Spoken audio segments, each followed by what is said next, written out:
is honored by your presence here today as we are eager to hear your remarks. Ladies and gentlemen, the President of the United States, George W. Bush. Thank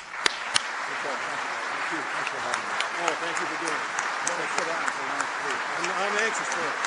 Thank you all. Thanks. Thank you all very much. Please be seated. Thanks for the warm welcome.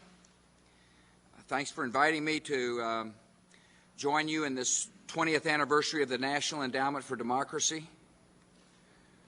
Staff and directors of this organization have seen a lot of history over the last 2 decades. You've been a part of that history. By speaking for and standing for freedom, you've lifted the hopes of people around the world, and you've brought great credit to America. I appreciate Vin for the short introduction. I'm a man who likes short introductions, and he didn't let me down, but more importantly, I appreciate the invitation. I appreciate the members of Congress who are here, senators from both political parties, members of the House of Representatives from both political parties. I appreciate the ambassadors who are here. I appreciate the guests who have come. I appreciate the bipartisan spirit, the nonpartisan spirit of the National Endowment for Democracy. I'm glad that Republicans and Democrats and Independents are working together to advance human liberty. The roots of our democracy can be traced to England and to its parliament, and so can the roots of this organization. In June of 1982, President Ronald Reagan spoke at Westminster Palace and declared, "The turning point had arrived in history." He argued that Soviet communism had failed precisely because it did not respect its own people, their creativity, their genius, and their rights. President Reagan said that the day of Soviet tyranny was passing, that freedom had a momentum which would not be halted. He gave this organization its mandate to add to the momentum of freedom across the world. Your mandate was important 20 years ago. It is equally important today.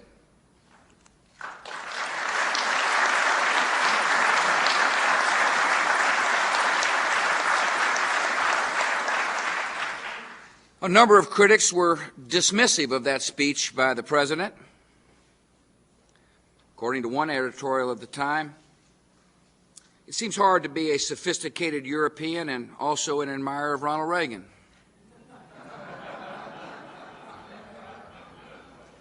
Some observers on both sides of the Atlantic pronounced the speech simplistic and naive and even dangerous. In fact, Ronald Reagan's words were courageous and optimistic and entirely correct.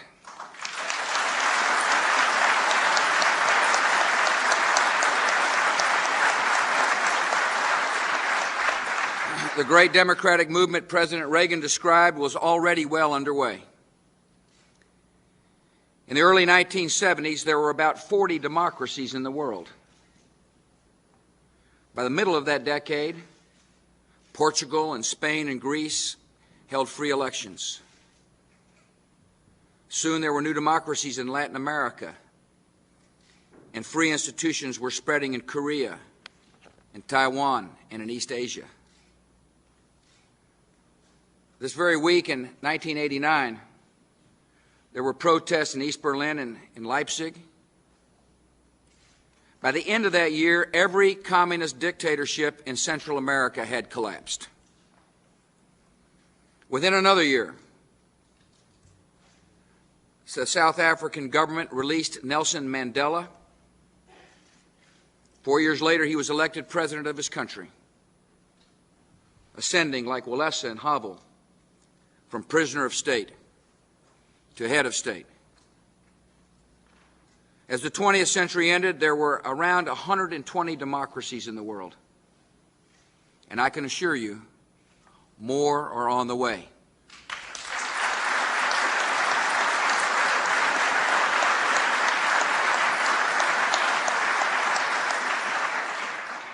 Ronald Reagan would be pleased, and he would not be surprised. We've witnessed in little over a generation the swiftest advance of freedom in the 2,500-year story of democracy. Historians in the future will offer their own explanations for why this happened. Yet we already know some of the reasons they will cite. It is no accident that the rise of so many democracies took place in a time when the world's most influential nation was itself a democracy.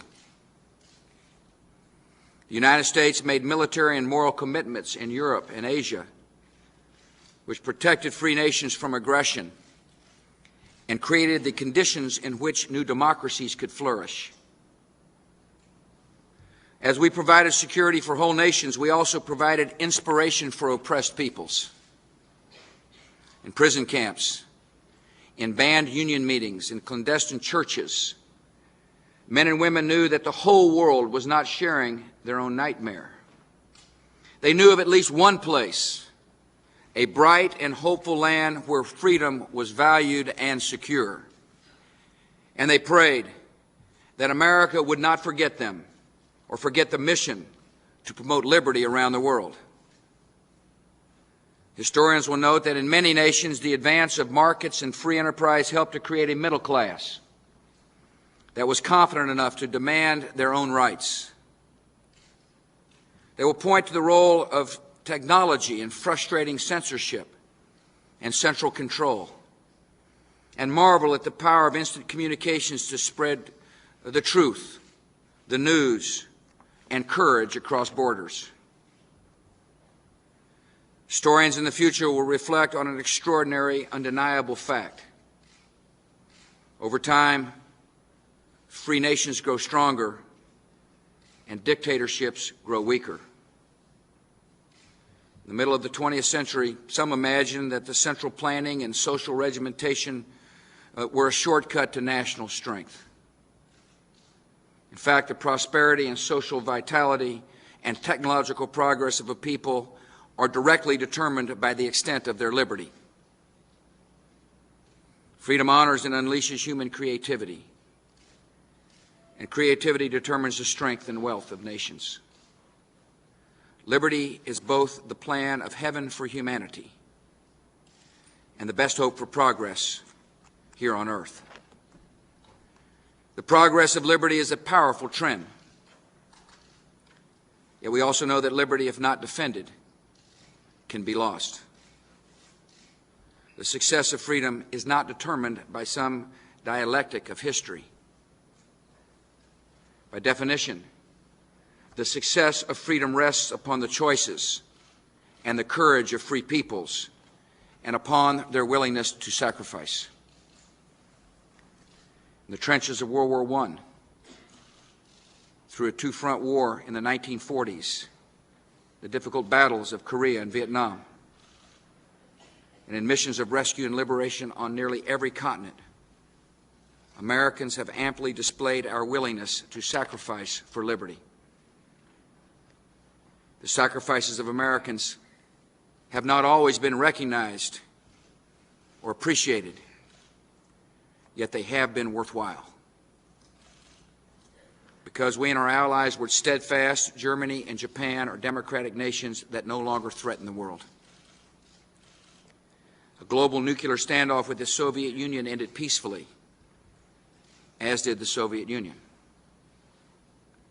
The nations of Europe are moving towards unity, not dividing into armed camps and descending into genocide. Every nation has learned, or should have learned, an important lesson. Freedom is worth fighting for, dying for, and standing for, and the advance of freedom leads to peace.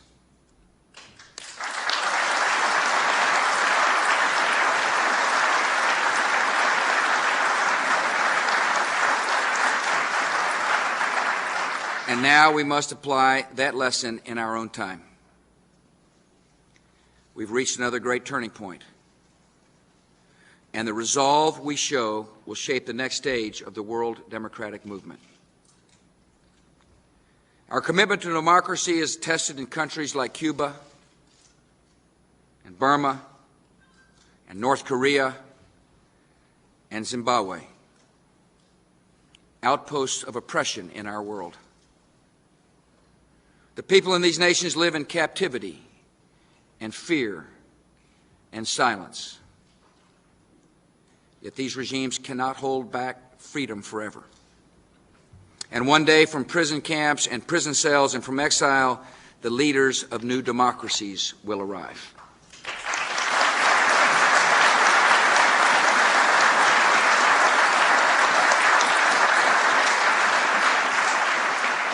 Communism and militarism and rule by the capricious and corrupt are the relics of a passing era. And we will stand with these oppressed peoples until the day of liberation and freedom finally arrives.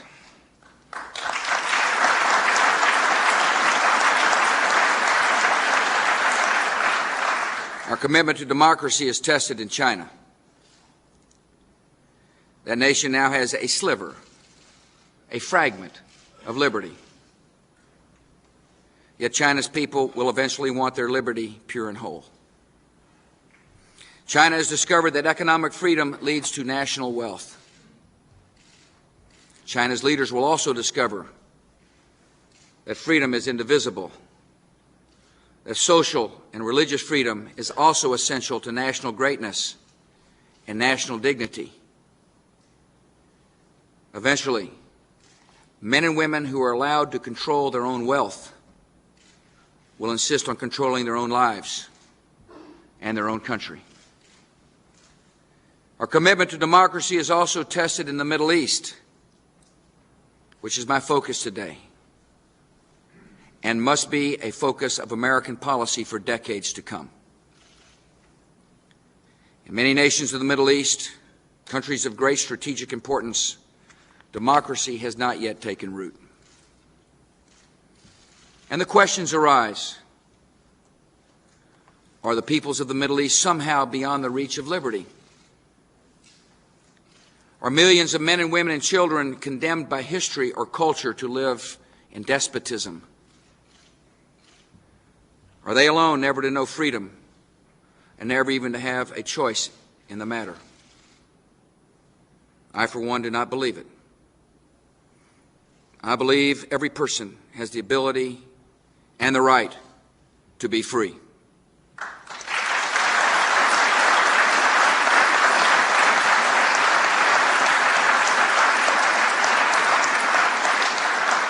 Some skeptics of democracy assert that the traditions of Islam are inhospitable to the representative government. This cultural condescension, as Ronald Reagan termed it, has a long history. After the Japanese surrender in 1945, a so-called Japan expert asserted that democracy in that former empire would, quote, never work. Another observer declared the prospects for democracy in post-Hitler Germany are, and I quote, most uncertain at best. He made that claim in 1957. 74 years ago, the Sunday London Times declared 9/10 of the population of India to be, quote, illiterates not caring a fig for politics. Yet when Indian democracy was imperiled in the 1970s, the Indian people showed their commitment to liberty in a national referendum that saved their form of government. Time after time, observers have questioned whether this country or that people or this group are ready for democracy. As if freedom were a prize you win for meeting our own Western standards of progress. In fact, the daily work of democracy itself is the path of progress. It teaches cooperation, the free exchange of ideas, the peaceful resolution of differences. As men and women are showing from Bangladesh to Botswana to Mongolia, it is the practice of democracy that makes a nation ready for democracy. And every nation can start on this path. It should be clear to all that Islam, the faith of 1/5 of humanity, is consistent with democratic rule. Democratic progress is found in many predominantly Muslim countries, in Turkey, in Indonesia, in Senegal, in Albania, in Niger, and Sierra Leone. Muslim men and women are good citizens of India and South Africa, of the nations of Western Europe, and of the United States of America. More than half of all Muslims in the world live in freedom under democratically constituted governments. They succeed in democratic societies, not in spite of their faith, but because of it. A religion that demands individual moral accountability and encourages the encounter of the individual with God is fully compatible with the rights and responsibilities of self-government. Yet there's a great challenge today in the Middle East. In the words of a recent report by Arab scholars, the global wave of democracy has, and I quote, barely reached the Arab states. They continue, this freedom deficit undermines human development and is one of the most painful manifestations of lagging political development. The freedom deficit they describe has terrible consequences for the people of the Middle East and for the world. In many Middle Eastern countries, poverty is deep and it is spreading. Women lack rights and are denied schooling. Whole societies remain stagnant while the world moves ahead. These are not the failures of a culture or a religion. These are the failures of political and economic doctrines. As the colonial era passed away, the Middle East saw the establishment of many military dictatorships. Some rulers adopted the dogmas of socialism, seized total control of political parties and the media and universities. They allied themselves with the Soviet bloc and with international terrorism. Dictators in Iraq and Syria promised the restoration of national honor, a return to ancient glories. They've left instead a legacy of torture, oppression, misery, and ruin. Other men and groups of men have gained influence in the Middle East and beyond through an ideology of theocratic terror. Behind their language of religion is the ambition for absolute political power. Ruling cabals like the Taliban show their version of religious piety in public whippings of women, ruthless suppression of any difference or dissent, and support for terrorists who arm and train to murder the innocent. The Taliban promised religious purity and national pride. Instead, by systematically destroying a proud and working society, they left behind suffering and starvation. Many Middle Eastern governments now understand that military dictatorship and theocratic rule are a straight, smooth highway to nowhere. But some governments still cling to the old habits of central control. There are governments that still fear and repress independent thought and creativity in private enterprise. The human qualities that make for a strong and successful societies. Even when these nations have vast natural resources, they do not respect or develop their greatest resources, the talent and energy of men and women working and living in freedom. Instead of dwelling on past wrongs and blaming others, governments in the Middle East need to confront real problems and serve the true interests of their nations. The good and capable people of the Middle East all deserve responsible leadership. For too long, many people in that region have been victims and subjects. They deserve to be active citizens. Governments across the Middle East and North Africa are beginning to see the need for change. Morocco has a diverse new parliament. King Mohammed has urged it to extend the rights to women. Here's how His Majesty explained his reforms to Parliament. How can society achieve progress while women, who represent half the nation, see their rights violated and suffer as a result of injustice, violence, and marginalization, notwithstanding the dignity and justice granted to them by our glorious religion? The King of Morocco is correct. The future of Muslim nations will be better for all with the full participation of women.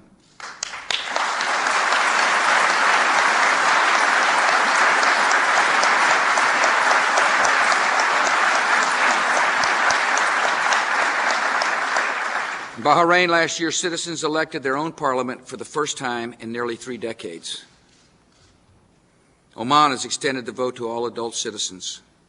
Qatar has a new constitution. Yemen has a multi-party political system. Kuwait has a directly elected National Assembly. And Jordan held historic elections this summer. Recent surveys in Arab nations reveal broad support for political pluralism, the rule of law, and free speech. These are the stirrings of Middle Eastern democracy, and they carry the promise of greater change to come. As changes come to the Middle Eastern region, those with power should ask themselves, will they be remembered for resisting reform or for leading it? In Iran, the demand for democracy is strong and broad, as we saw last month when thousands gathered to welcome home Shireen Ebadi, the winner of the Nobel Peace Prize. The regime in Tehran must heed the democratic demands of the Iranian people or lose its last claim to legitimacy.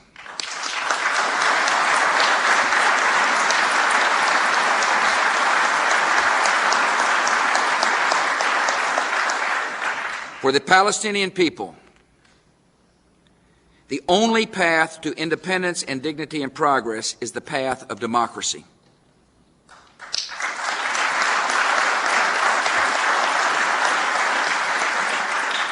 And the Palestinian leaders who block and undermine democratic reform and feed hatred and encourage violence are not leaders at all.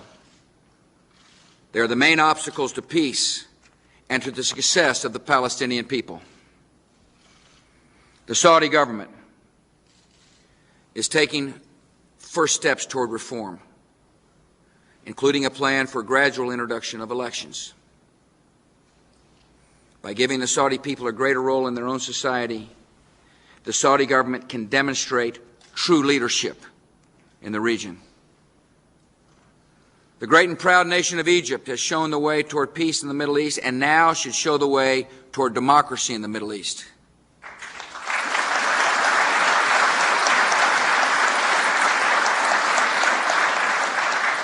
Champions of democracy in the region understand that democracy is not perfect. It is not the path to utopia, but it's the only path to national success and dignity.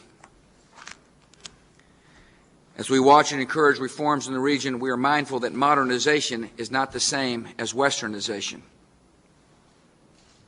Representative governments in the Middle East will reflect their own cultures. They will not and should not look like us. Democratic nations may be constitutional monarchies, federal republics, or parliamentary systems. And working democracies always need time to develop, as did our own. We've taken a 200-year journey toward inclusion and justice, and this makes us patient and understanding as other nations are at different stages of this journey. There are, however, essential principles common to every successful society in every culture. Successful societies limit the power of the state and the power of the military so that governments respond to the will of the people and not the will of the elite. Successful societies protect freedom with the consistent and impartial rule of law, instead of selectively applying the law to punish political opponents. Successful societies allow room for healthy civic institutions, for political parties and labor unions and independent newspapers and broadcast media. Successful societies guarantee religious liberty, the right to serve and honor God without fear of persecution. Successful societies privatize their economies and secure the rights of property. They prohibit and punish official corruption and invest in the health and education of their people. They recognize the rights of women. And instead of directing hatred and resentment against others, successful societies appeal to the hopes of their own people.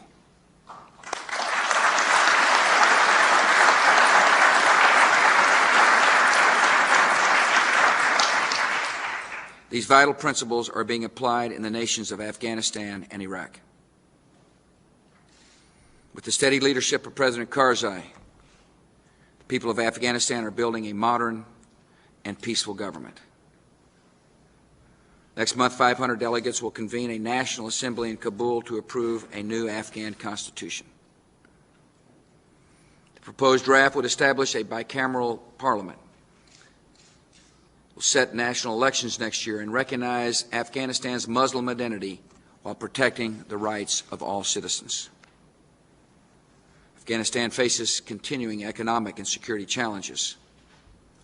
It will face those challenges as a free and stable democracy.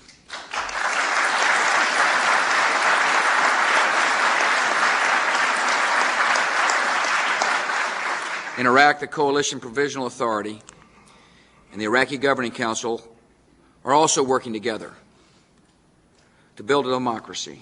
And after 3 decades of tyranny, this work is not easy. The former dictator ruled by terror and treachery and left deeply ingrained habits of fear and distrust. Remnants of his regime, joined by foreign terrorists, continue their battle against order and against civilization. Our coalition is responding to recent attacks with precision raids, guided by intelligence provided by the Iraqis themselves. And we're working closely with Iraqi citizens as they prepare a constitution, as they move toward free elections and take increasing responsibility for their own affairs. As in the defense of Greece in 1947, and later in the Berlin airlift, the strength and will of free peoples are now being tested before a watching world. And we will meet this test.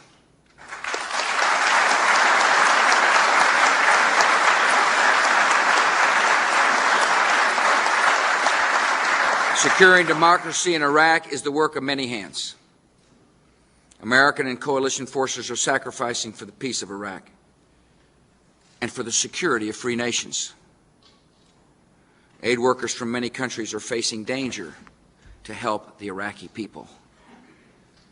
The National Endowment for Democracy is promoting women's rights and training Iraqi journalists and teaching the skills of political participation. Iraqis themselves, police and border guards and local officials are joining in the work, and they are sharing in the sacrifice. This is a massive and difficult undertaking. It is worth our effort.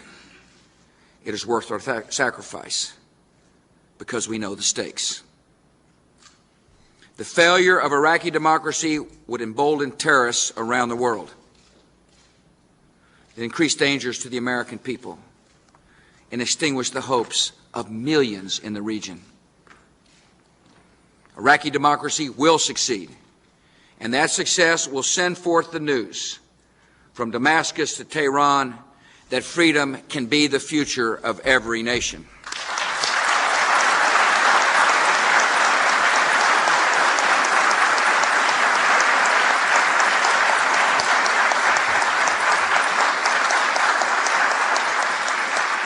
The establishment of a free Iraq at the heart of the Middle East will be a watershed event in the global democratic revolution.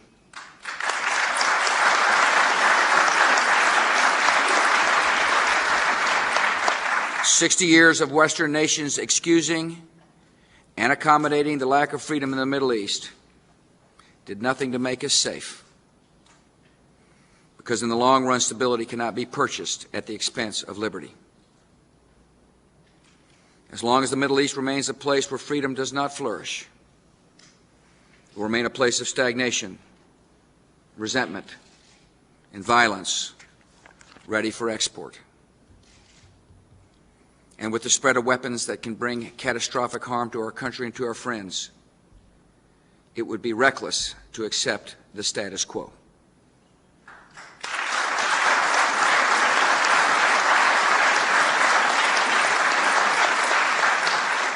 Therefore, the United States has adopted a new policy, a forward strategy of freedom in the Middle East. This strategy requires the same persistence and energy and idealism we have shown before, and it will yield the same results. As in Europe, as in Asia, as in every region of the world, the advance of freedom leads to peace.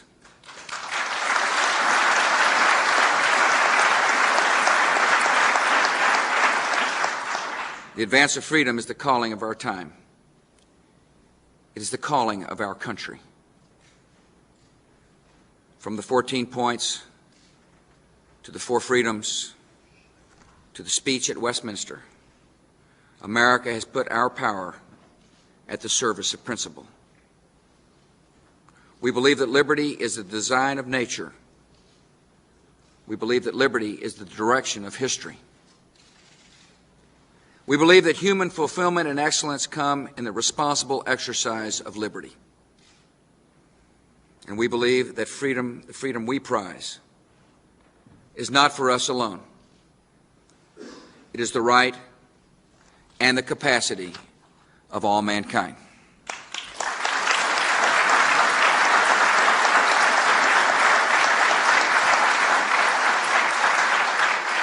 Working for the spread of freedom can be hard. Yet America has accomplished hard tasks before. Our nation is strong. We're strong of heart. And we're not alone. Freedom is finding allies in every country. Freedom finds allies in every culture. And as we meet the terror and violence of the world, we can be certain the author of freedom is not indifferent to the fate of freedom. With all the tests and all the challenges of our age, this is, above all, the age of liberty. Each of you at this endowment is fully engaged in the great cause of liberty, and I thank you. May God bless your work, and may God continue to bless America.